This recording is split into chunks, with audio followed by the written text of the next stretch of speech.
Okay, so how do we find the domain of this radical function? So you factored it correctly. At least think you did. I didn't quite take a look at it to see. Let's see. Factor it out a negative, and then 2x and x, and then 7 times 5 would be negative 35. Yeah, I got to write this out.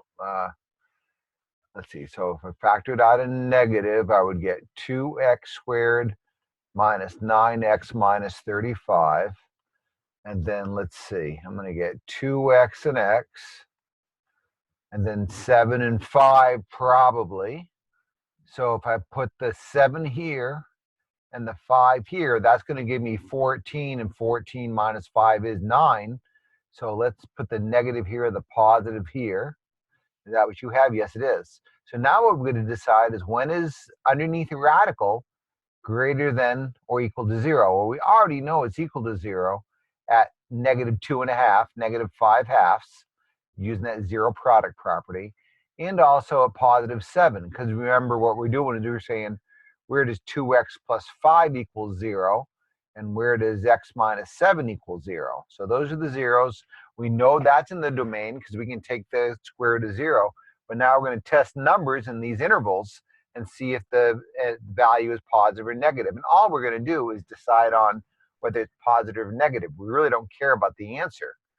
So I'm going to pick a number in this range. I mean, I could try negative 10. That would be in that range. If I do negative 10, well, that's a negative number. And negative 10 times 2 is negative 20, plus 5 is going to be a negative.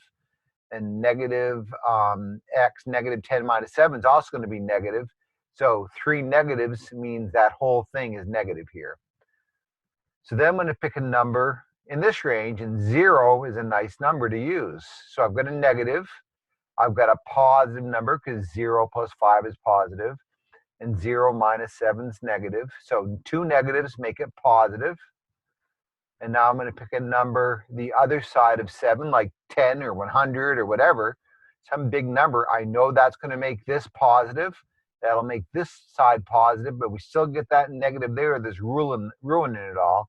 So that's a negative. So that tells me the domain is closed interval, because remember, we take the square root of 0, negative 5 halves to 7, and that's closed on that end too. So now just so to let you, and I want you to be able to do it this way. You'd have to be able to do this analysis. So what's going to happen in calculus is you're going to be asked to evaluate some awful function that, and without a calculator, that you can't decide whether it's positive or negative, and you have to do this kind of analysis.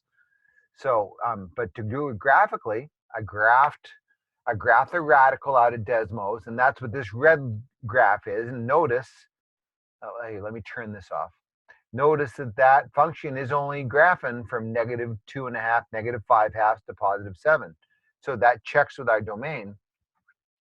If we look at just the polynomial part of it, notice that from negative 2.5 to positive 7, the polynomial is above the x-axis. That means it's positive.